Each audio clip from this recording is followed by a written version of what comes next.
Ebigambiro bw'akakiiko k'ishengyero ahabwa ebyentunguka kabiri katayire district ya Kazo okurambura enguuto ezirikwetengwa kuteerwa koransi. Parliament ejja kushohoreza omu kakiiko ka Physical Infrastructure Committee.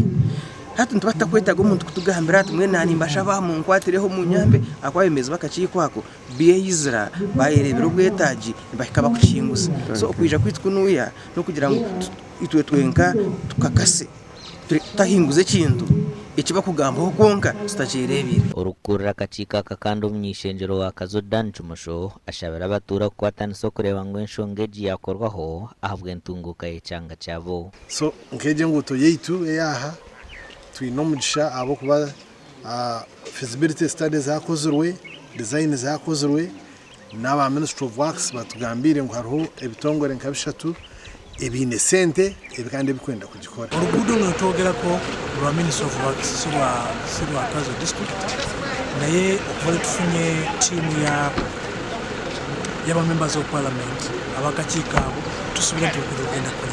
Omunyishengyero Chumusho nagira ngu oruguuto rwaba rwahwire eby'emishuburo nibyija kweyongyera amaani. Mbwenu bahandikire aba Ministry of Finance kwatana n'ebitongore ebyo bakaramuza bakanegotiatinga bakareba utwakutorana akata sente zo gukora enguuto yitu.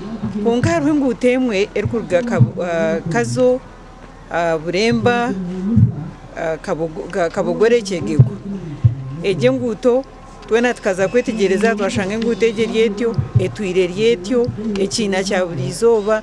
Akakiiko aka kakatandikira kyotera kazisingiro buhwejo kandi kahenderire Kazo. Amakuru aga gashaka Richard Nahabwe.